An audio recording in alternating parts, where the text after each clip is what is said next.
नमस्कार प्यारे साथियों, स्वागत है आपका फिर से हमारे YouTube चैनल पे। मैं अनुराग छिंपा आपका हार्दिक स्वागत करता हूं। मित्रों, अपना अलंकार शास्त्र चल रहा है और निरंतर अपने चलते चले जा रहे हैं। अब अपना उपमा अलंकार तक हो गया था, उपमा अलंकार के भेद हो गए थे और मैं ये चाहता हूँ कि इनकी PDF फाइल भी आपको मिले, इसलिए अपने जल्द ही डिस्क्रिप्शन में मैं आपको टेलीग्राम का लिंक प्रोवाइड करवा दूंगा, तो आप उस लिंक पे जाकर सभी वीडियो की PDF फाइल भी प्राप्त कर सकते हैं। तो अब अपने चलते हैं आगे की ओर। बात चल रही थी उपमा अलंकार की, आगे का अलंकार है रूपक अलंकार। तो देखते हैं।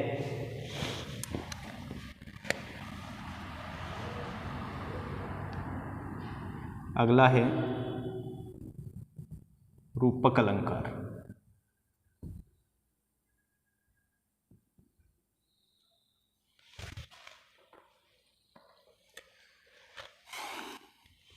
तो रूपक का अर्थ क्या होता है मित्रों? रूपक का अर्थ होता है रूप देना, रूप देना। ठीक है, रूप किसको देना? किसी वस्तु को, किसी वस्तु को। ठीक है। अब उपमा अलंकार में अपनों ने देखा कि भाई एक वस्तु मुख है, एक वस्तु क्या है? मुख है। दूसरी वस्तु क्या है? कमल है। ठीक है। तो उपमा अलंकार में हमने देखा कि एक वस्तु की जो तुलना है, तुलना या समानता, तो एक वस्तु की तुलना या समानता दूसरी वस्तु के साथ की जाती है। वहीं रूपक की बात करें तो रूपक में क्या हो जाएगा? एक वस्तु है मुख और दूसरी वस्तु है कमल। ठीक है। तो इसमें तो तुलना या समानता उपमा में, और रूपक में क्या होता है? आरोप कर दिया जाता है, आरोप कर दिया जाता है। मतलब एक वस्तु पर दूसरी वस्तु का आरोप कर दिया जाता है, या एक वस्तु को दूसरी वस्तु का क्या दे दिया जाता है? रूप दे दिया जाता है। या तो आरोप कर देंगे या रूप दे देंगे। ठीक है। या आप कह सकते हो कि उपमेय, ये उपमेय मित्रों मैंने बताया मुख उपमेय है। ठीक है। ये क्या है? उपमान।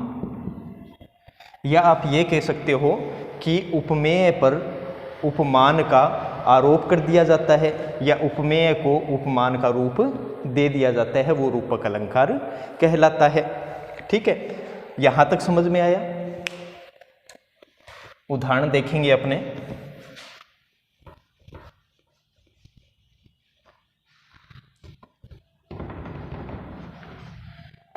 पहले इसकी परिभाषा देख लेते हैं।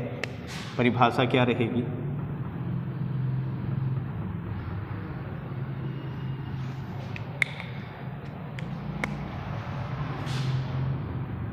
रूपक अलंकार में, रूपक अलंकार में एक वस्तु पर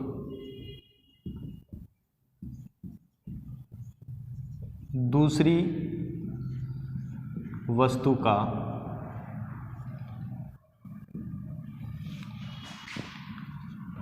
अभेद आरोप कर दिया जाता है,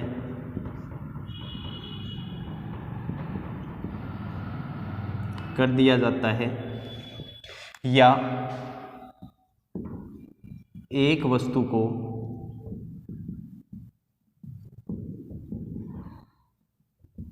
दूसरी वस्तु का रूप दे दिया जाता है, दे दिया जाता है। ठीक है मित्रों, आप चित्र से भी समझ सकते हैं, जैसा कि मैंने बताया था ये एक वस्तु है, ये क्या है, मुख है, ये क्या है, उपमेय है, ये क्या है, कमल,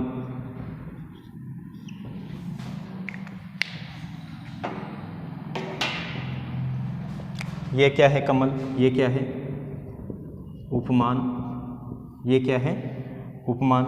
उपमा में यहाँ तक अपनों ने देखा था, उपमा में तुलना या समानता हो गई, लेकिन रूपक में क्या कर देते हैं, अपने रूप दे देते हैं एक वस्तु को दूसरी वस्तु का, या फिर क्या कर देते हैं, या एक वस्तु का दूसरी वस्तु पे क्या कर देते हैं, आरोप कर देते हैं।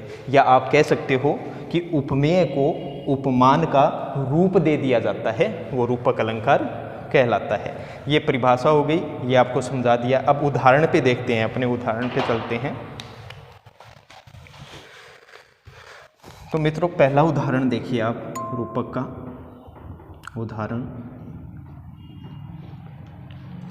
उदाहरण है,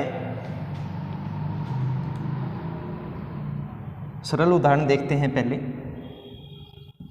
मैं लिख रहा हूं मुख कमल है, मुख क्या है, कमल है।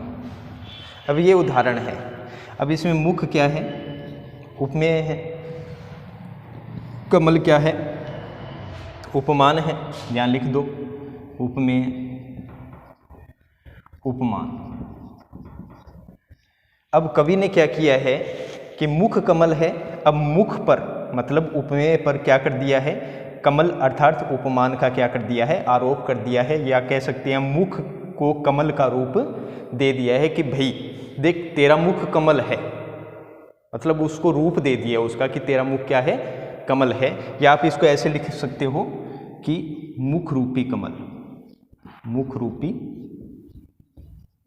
कमल, ठीक है। ये उदाहरण हो गया, मुख को किसका, मुख के ऊपर किसका आरोप कर दिया है, कमल का, या कह सकते हैं मुख को कमल का रूप दे दिया है कि मुख कमल है। याद रखना कि उपमा रूपक में क्या अंतर है भाई, एक तो ये हो गया कि उपमा के अंदर तुलना या समानता की जाती है, और रूपक अलंकार के अंदर आरोप कर दिया जाता है, या एक वस्तु को दूसरी वस्तु का रूप दे दिया जाता है, या कह सकते हैं उपमेय को उपमान का रूप दे दिया जाता है, जैसे यहाँ पे मुख को कमल का रूप दे दिया गया है। दूसरा, इसके अंदर वाचक शब्द नहीं आते, जैसे मैंने बताया था उपमा के अंदर सा, सी, से, सम, सरिस, दृश जैसे ये चीज़ें इसमें नहीं आती। एक उदाहरण और देखते हैं, ये उदाहरण आ गया होगा समझ में, ठीक है। एक उदाहरण और देख लेते हैं मित्रों, साथ साथ में अभ्यास पुस्तिका रखिए, उसमें ये उतारते रहिए, नोटबुक रखिए, आप नोट्स बनाते रहिए, जब भी जरूरत पड़ेगी तो आप सीधे सीधे उसको पढ़कर जा सकते हैं, आपके फ़ायदेमंद रहेगा। तो आप साथ साथ में ये कार्य करते रहना।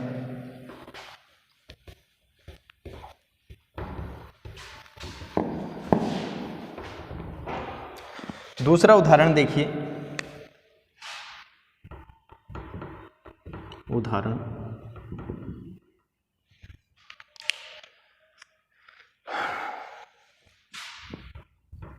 उदाहरण है चरण कमल बंदौ हरि राय। अगला उदाहरण है चरण कमल बंदौ हरि राय।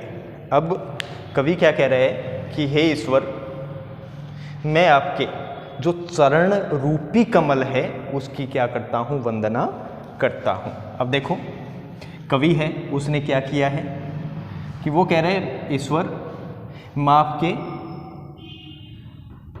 चरण रूपी कमल, चरण रूपी कमल की क्या करता हूँ, वंदना करता हूँ, ठीक है। ये उसने दे दिया, ठीक है। अब यहाँ पे देखो चरण क्या हो गया, चरण क्या है, उपमेय, कमल क्या हो गया, उपमान, चरण कमल क्या हो गया, उपमान। अब देखिए, अब चरण को कवि ने किसका रूप दे दिया है? कमल का। भाई हे भगवान, आपके चरण कमल के जैसे हैं, कमल ही हैं, इसलिए उसने क्या कहा कि आपके चरण रूपी कमल की मैं क्या करता हूँ? वंदना करता हूँ। या आप कह सकते हो देखो, चरण जो उपमेय है उसके ऊपर कमल, ये जो उपमान है उसका क्या कर दिया गया है? आरोप कर दिया गया है, या उपमेय को उपमान का रूप दे दिया गया है कि भाई चरण है वो कमल ही है। तो ये हो गया आपका रूपक अलंकार। इसके कुछ मुख्य भेद हैं। देखिए मित्रों, वैसे अगर आप देख लिया होगा मित्रों, जैसे आप रूपक अलंकार कर रहे हो तो ज़्यादा से ज़्यादा परिभाषा आएगी, सीधे सीधे उदाहरण आएंगे, लेकिन भेद अपने इसलिए कर रहे हैं ताकि आपको अधिक ज्ञान हो सके, आपके पास कंडीशंस अधिक आ सकें। ठीक है, तो उसी आधार पे मैं रूपक अलंकार के आपको साथ साथ में भेद भी बता रहा हूँ। कक्षा 12 के लिए तो सीधे रूपक की परिभाषा, ये एक दो उदाहरण आपको याद कर लेने हैं। अन्यत्र परीक्षाओं के लिए आपको भेद भी आने बहुत ज़रूरी है। कई बार भेद पूछ लेते हैं कि भाई इसके अंदर रूपक का कौन सा भेद है। ज़्यादातर नहीं पूछते, 90% तो नहीं पूछते, फिर भी 10% पूछ ले तो अपने को ज्ञान होना बहुत अनिवार्य है। तो अब बात करते हैं रूपक अलंकार के भेदों की। तो अगली हेडिंग है भेद। कौन से भेद? मुख्य भेद। ठीक है, अब बात करेंगे अपने रूपक अलंकार के मुख्य भेद की, जिसमें नंबर 1 आता है सांगरूपक अलंकार।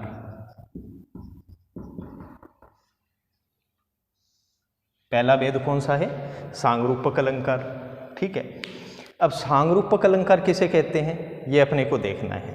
भाई अपनों ने जाना कि रूपक अलंकार में क्या होता है कि उपमेय पे उपमान का आरोप कर दिया जाता है, अभेद आरोप कर दिया जाता है, या उपमेय को उपमान का रूप दे दिया जाता है। अब सांगरूपक में क्या होता है? देखिए मैं आपको समझा देता हूँ कि सांगरूपक में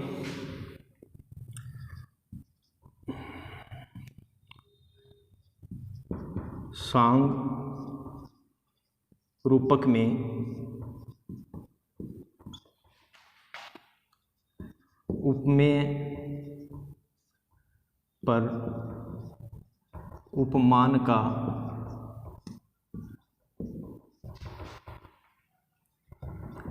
आरोप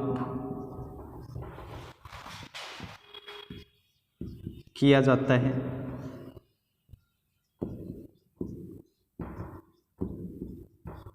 यहाँ तक तो रूपक अलंकार की तरह है इसकी परिभाषा। ठीक है, तो सांग रूपक में उपमेय पर उपमान का आरोप किया जाता है, परंतु या लेकिन साथ साथ में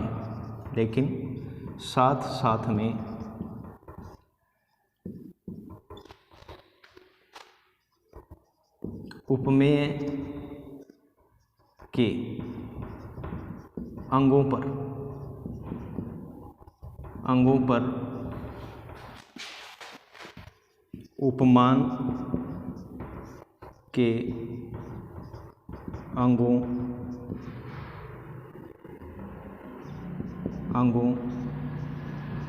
भी आरोप कर दिया जाता है। तो परिभाषा इसकी क्या हो गई सांग रूपक की, कि सांग रूपक में उपमेय पर उपमान का आरोप किया जाता है, लेकिन साथ साथ में उपमेय के अंगों पर उपमान के अंगों का भी आरोप कर दिया जाता है। ये तो हो गई परिभाषा। अब इसको अधिक समझने के लिए भाई उदाहरण बहुत ज़रूरी है। उदाहरण होगा तब हम अधिक समझ पाएंगे। ठीक है, तो देखते हैं कि भाई उपमेय के, चलो उपमेय उपमान अपने को समझ में आ गया, लेकिन ये भी तो पता होना चाहिए कि भाई उपमेय के अंग कौन से हो गए, उपमान के अंग कौन से हो गए, कैसे आरोप होगा। तो उदाहरण देख लेंगे तो अपने को समझ में आ जाएगा। और मैं उदाहरण देने जा रहा हूँ कि जब श्री राम स्वयंवर में थे, उस समय जब वो धनुष तोड़ रहे थे और जब मंच पे चढ़े, जब श्री राम मंच पे चढ़ रहे थे तो वो कैसे लगे, उसका कवि ने सांग रूपक के अनुसार कैसे वर्णन किया है वो अपने देखेंगे। देखिए उदाहरण है, बहुत बढ़िया उदाहरण है। देखिए मित्रों, बहुत अच्छे से समझ में आएगा।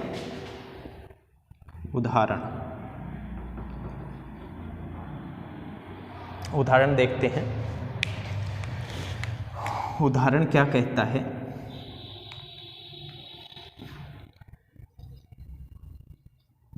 उदित, उदयगिरी,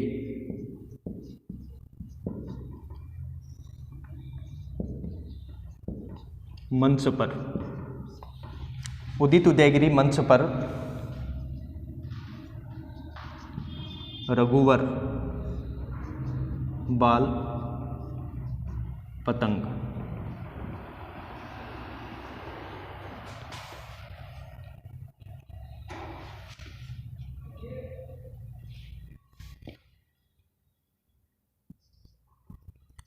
बिकसे संत सरोज, बिकसे संत सरोज तब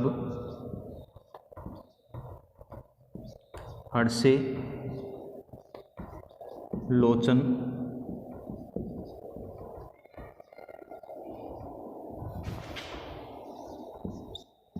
भृंग। तो कवि ने क्या कहा है कि जब श्री राम मंच पे चढ़े तो वो कैसे लग रहे थे, सांग रूपक के अनुसार बताया है। तो उदित उदयगिरी मंच पर रघुवर बाल पतंग, बिकसे संत सरोज तब हर्षे लोचन भृंग। अब देखो मैं आपको पहले ये बता देता हूँ कि किसका क्या क्या होता है। उदित में मतलब उदय होना, उदयगिरी एक पर्वत का नाम है, उदयाचल या उदयगिरी एक पर्वत का नाम है। मंच का मतलब स्टेज हो गया। रघुवर श्री राम, बाल पतंग, देखो बाल पतंग का अगर अर्थ देखें तो छोटा सूरज, जब सुबह सुबह सूर्य उगता है तो छोटा सा दिखाई देता है। तो और देखो वैसे अगर श्री राम के पक्ष में देखें तो बाल का मतलब छोटा बच्चा, पतंग मतलब पतंगा, बिक से मतलब विकसित होना, संत मतलब आप जानते हो सरोज का अर्थ होता है कमल, हर्षे मतलब हर्षित होना, लोचन मतलब आंखें, भृंग मतलब भरमर भंवरा। ठीक है, तो अब इसमें कैसे आरोप हुआ है, रूपक अलंकार कैसे है? देखो एक तो यहाँ रूपक है, ठीक है, एक यहाँ रूपक है, एक यहाँ रूपक है और एक यहाँ रूपक है। ठीक है, कैसे है अपने अलग अलग लिख लेते हैं। यहाँ मैं लिख लेता हूँ उपमेय, यहाँ लिख लेता हूँ उपमान। ठीक है, अब उपमेय कौन कौन सा है इसमें देखिए भाई। श्री राम, पहले पूरी कहानी बता देता हूँ कि श्री राम मंच पर चढ़े। ठीक है, अब मंच पर चढ़े तो वो छोटे से दिखाई दे रहे थे, एक बच्चे की तरह, क्योंकि सारी सभा बैठी थी। अब सभा के अंदर संत लोग भी बैठे थे। ठीक है, अब संत लोग उनको देख रहे थे और संत लोगों की जो लोचन मतलब आंखें थी, ठीक है, वो अपनी आंखों से देख रहे थे। अब उसके ऊपर किस किस का आरोप किया, उपमेय यहाँ पे क्या क्या हो गया देख लो, मैं बता देता हूँ। उपमेय एक तो हो गया मंच, ठीक है, क्योंकि मंच पे चढ़े थे। अब दूसरा रघुवर, क्योंकि श्री राम चढ़े थे मंच पर। कौन चढ़ा था? श्री राम चढ़े थे मंच पर। फिर अगला संत, ठीक है, क्योंकि संत लोग देख रहे थे। और अगला लोचन। ठीक है, ये चार उपमेय हैं। ठीक है, अब उपमान कौन कौन सा? अब मंच पे, अब कवि ने मंच को किस चीज़ का रूप दिया है? उदयगिरी का। किसका रूप दिया है? मंच को उदयगिरी का रूप दिया है। उदयगिरी एक पर्वत है, एक पर्वत का नाम है उदयगिरी। ठीक है, रघुवर को किस चीज का रूप दिया है? बाल पतंग का। ठीक है, संत को किसका रूप दिया है? सरोज का रूप दिया है। संत को किसका रूप दिया है? सरोज का रूप दिया है। और लोचन को किसका रूप दिया है? यहां लिख देता हूं कमल। लोचन को किसका रूप दिया है? भृंग का, भृंग मतलब भ्रमर। ठीक है भाई, आपने रूपक में क्या देखा कि उसमें तो सिर्फ क्या था कि मुख पर किसका आरोप कर दिया, रूप किसका दे दिया, कमल का। किसका रूप दे दिया, आरोप या रूप दे दिया। ठीक है, अब यहाँ पे अपने देखेंगे कि भाई उपमेय यहाँ पे मंच हो गया। अब मंच को किसका रूप दिया है, उदयगिरी का। अब देखो मंच पर रघुवर चढ़े तो ये उपमेय का क्या हो गया, उपमेय यहाँ पे मंच है। अब इसका ये क्या हो गया, रघुवर अंग हो गया। और फिर रघुवर का अंग कौन सा हो गया, संत, क्योंकि श्री राम चढ़ रहे हैं तभी तो उन्हें संत देखेंगे। ठीक है, अब संत देख रहे हैं तभी तो उनकी जो आंखें हैं, लोचन नेत्र है, नेत्र है, तो वो आनंदित कब होंगे, जब श्री राम को देखेंगे। तो ये एक दूसरे से जुड़े हुए हैं ना, तो मतलब उपमेय के ये अंग हो गए।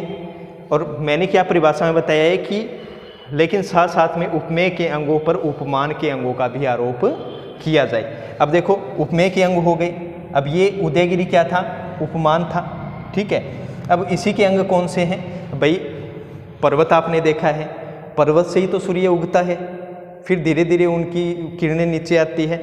ठीक है, तो अब उदयगिरी उपमान हो गया, इसका अंग क्या हो गया, बाल पतंग। यहाँ पे लिख सकते हैं आप सूर्य, तो इसका अंग क्या हो गया, बाल पतंग, क्योंकि पर्वत से ही क्या निकलता है, सूर्य निकलता है। ठीक है, अंग हुआ, सूर्य निकलेगा तभी तो कमल क्या होंगे, विकसित होंगे। ठीक है, ये अंग हो गया। अब कमल जब विकसित हो जाएंगे तभी तो उसके ऊपर भंवरे आएंगे, तो यही तो अंग है। अब कमल ही नहीं खिलेगा तो फिर भंवरे कहाँ से आएंगे। तो यहाँ पे उपमेय के साथ साथ उपमान के अंगों का भी क्या कर दिया जाता है, आरोप कर दिया जाता है। किसमें, सांगरूपक अलंकार में कर दिया जाता है। एक उदाहरण और देख लेते हैं, ये आप अच्छे से देख लें, नोट कर लेना, अच्छे से देख लें। एक उदाहरण और दे रहा हूं मैं, जो आपका खासा जाना पहचाना है।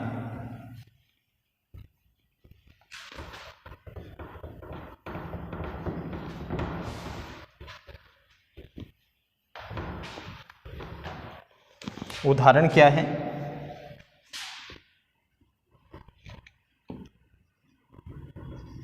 बीती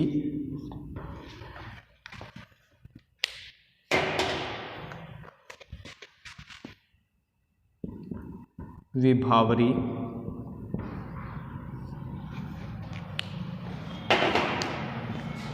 बीती विभावरी जागरी, बीती विभावरी जागरी अंबर पनघट में डूबो रही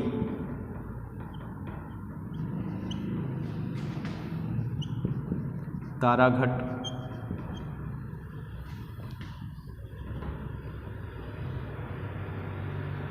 उषा नागरी।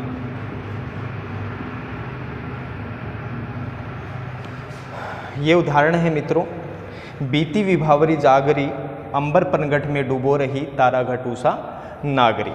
तो भाई सीधे सीधे पूछे तो रूपक सबको ही दिखाई दे रहा है कि अंबर रूपी पनघट, भाई सुबह सुबह का समय होने जा रहा है। ठीक है, बीती विभावरी जागरी, अब क्या हुआ कि उषा है, सुबह सुबह का समय, उषा अब धीरे धीरे आ रही है। तो उसमें देखिए अंबर को किसका रूप दिया है, पनघट का, मतलब तालाब का रूप दे दिया कवि ने। अब अंबर पनघट में डूबो रही तारा रूपी घट, तारे रूपी जो क्या है, घड़े हैं, कौन डुबो रही है, उषा रूपी नागरी, जो उषा रूपी जो क्या है, नायिका है। तो यहाँ पे 3 रूपक हो गए। भाई रूपक तो है ही इसमें, अब रूपक के अंदर भी कौन सा हो गया, सांग रूपक। क्यों हो गया, क्योंकि देखो भाई उपमेय पे उपमान का आरोप कर दिया। ठीक है, यहाँ तक होता तो रूपक अलंकार था। ठीक है, लेकिन अब इसके आगे उसने क्या किया है, भाई अगर उपमेय इसमें क्या है, ये क्या है उपमेय, ये क्या है उपमान। ठीक है, अब मैंने रूपक में क्या कहा कि उपमेय को जब उपमान का रूप दे दिया जाता है या उपमेय पर उपमान का आरोप कर दिया जाता है तो वहाँ पे रूपक अलंकार होता है। तो यहाँ पे क्या है, अंबर और पनघट। अंबर क्या है, उपमेय, पनघट क्या है, उपमान है। तो यहाँ पे क्या हो गया, अंबर रूपी पनघट, आकाश को पनघट मतलब तालाब का रूप दे दिया गया है। यहाँ तक होता तो रूपक अलंकार, ठीक है। अब समझ लीजिए कि आगे और उसके अंदर रूपक हो, भाई आकाश के अंदर क्या होते हैं, तारे होते हैं। तो भाई मैं लिख देता हूं यहाँ पे उपमेय उपमान, ठीक है। अब उपमेय पहला कौन सा था अपने पास,